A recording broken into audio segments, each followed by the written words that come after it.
प्रिय मित्रों, मैं डॉक्टर अनिल कुमार पांडे आप लोगों का हृदय से आभार व्यक्त करता हूँ।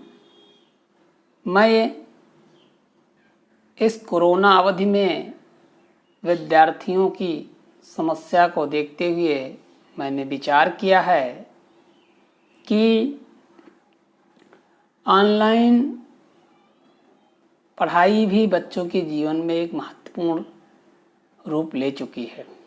ऐसी स्थिति में कॉमर्स के विद्यार्थियों के लिए बहुत ज़रूरी हो जाता है कि उनका अकाउंटिंग कॉन्सेप्ट विधिवत क्लियर होना चाहिए। इसके लिए मैंने सोचा है कि हर एक टॉपिक वाइज कॉन्सेप्ट क्लियर किया जाए। अकाउंटिंग के विद्यार्थी के लिए जहाँ तक मैं मानता हूँ कि उनको क्या, कब, क्यों और कैसे अगर ये चीज़ें क्लियर कर दी जाएं तो विद्यार्थी अकाउंटिंग के संबंध में महारत हासिल कर सकता है।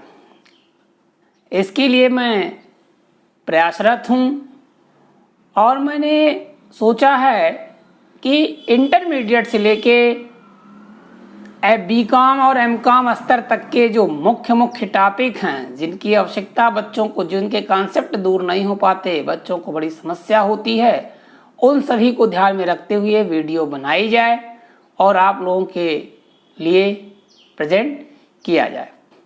आप लोग इससे लाभान्वित हों।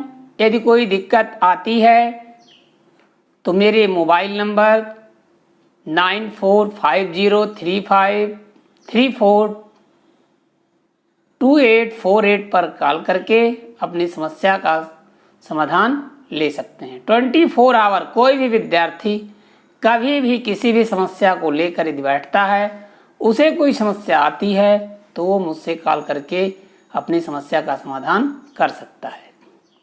हो सकता है कि उसकी समस्या कोई जटिल रूप लिए हुई हो जिसमें 1-8 घंटे का समय लगे, तो वो भी कोई बड़ी बात नहीं है, उसकी समस्या अवश्य सॉल्व की जाएगी। तो सर्वप्रथम मैंने ये सोचा है कि हम जो अपने वीडियो बनाने का या ऑनलाइन शिक्षण कार्य करने का जो तरीका हो, उसमें अकाउंटिंग के विद्यार्थी के लिए सबसे ज़रूरी होता है कि वो अकाउंटिंग के स्टेप को जाने। जैसे रोजनामचा होता है, एक डे बुक लिखी जाती है, इसमें रफली सारे लेन देन मेंटेन कर लिए जाते हैं, फिर उसको जनरलाइज किया जाता है, फिर उसे लेजर उससे बनाया जाता है, यानी पोस्टिंग की जाती है, उसके बाद ट्रायल बैलेंस बनाया जाता है, फाइनल अकाउंट बनाया जाता है और फिर फाइनल अकाउंट के बाद की जो प्रक्रिया होती है, एनालिसिस होता है डाटे का, फिर उसके बाद डिसीजन होता है। तो हर स्तर पे जैसे आप बीकॉम एमकॉम में जाएंगे तो वहाँ आपको डिसीजन, मैनेजिंग डिसीजन भी पढ़ने पड़ते हैं, तमाम चीज़ें हैं जो आपको निर्णय लेनी होती हैं।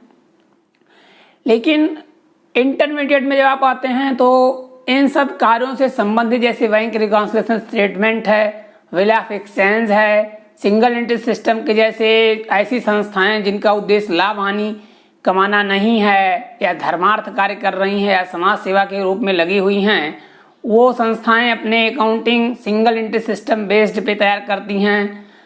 इंडियन सिस्टम अकाउंटिंग है, इसी तरह की तमाम और भी है, सोशल अकाउंटिंग है, अकाउंटिंग स्टैंडर्ड हैं, कॉस्ट अकाउंटिंग है, इनकम टैक्स है, इसी तरह से फाइनेंशियल आपका है, तमाम चीज़ें, तमाम जो भी सब्जेक्ट आपके कॉमर्स से रिलेटेड हैं उनके बारे में आप लोगों को मैं अपने वीडियो के माध्यम से संपूर्ण जानकारी देना चाहूँगा।